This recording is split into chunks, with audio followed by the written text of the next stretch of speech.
thanks for joining me here today.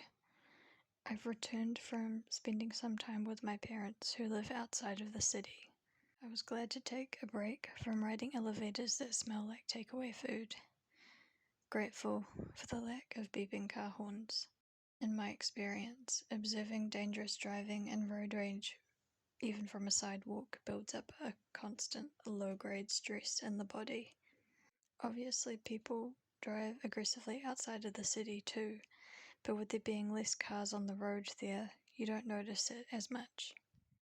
While I was away, I learned that I can play the beanbag toss game satisfactorily. My aim is equally good with overhand or underhand throws, somehow. Using my left hand is no better than my right hand. What I actually struggle with is filming videos using my cell phone.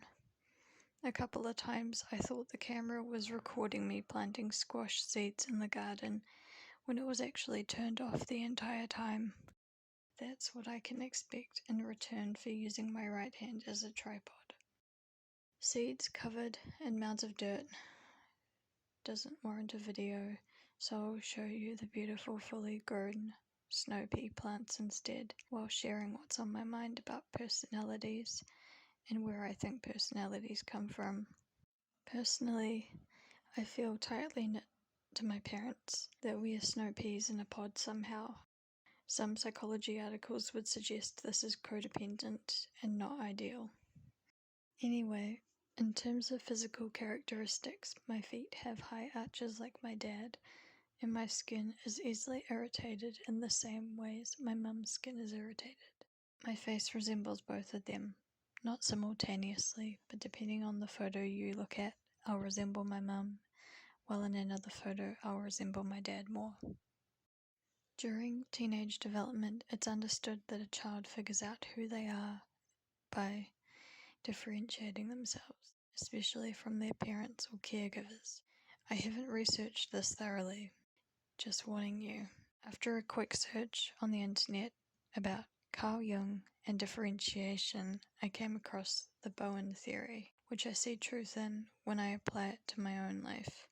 To provide you some background, I'll summarize what the Bowen theory of self is, in case you've never heard of it before.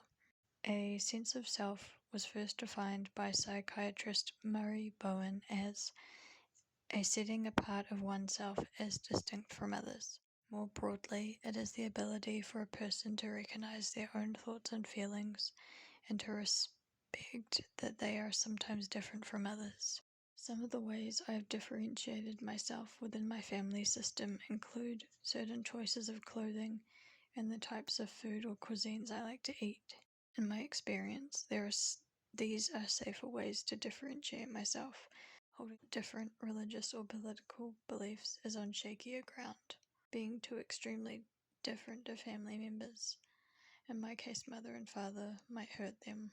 Observing their discomfort, disapproval, or hurt, something innate reins me in. My viewpoints, preferences, even my manner of speaking takes cues from each of them, so that I'm made up of a combination of their influences and what I learned independently in the end. The point I'm trying to build up to or express here is that my personality is a response to my family system. In my case, my family system is exclusively my parents. Some aspects of my personality have grown to be in parallel to them, and some other aspects of my personality could be described as the other side of the coin, which seems to have a purpose in keeping us balanced and not veering too far into extremes as a family unit. My personality seems a compromise of their two personalities, along with traits of being a millennial, I suppose.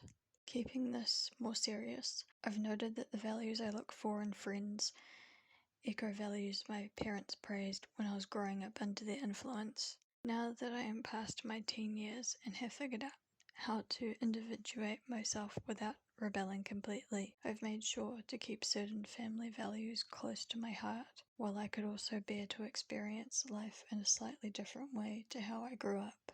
In my mind, this is how personalities are born, through trees of families or family systems if you want to use a terminology. I thought about how language dialect continuums occur, and then I thought about families joining together.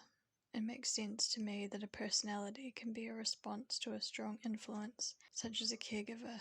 Differentiating too much could risk a strong bond, leading a person to only differentiate so much. A desire to belong. I feel like this plays a greater part than anything that seeks to explain personality by commodifying or constructing it using set parameters and descriptions of types.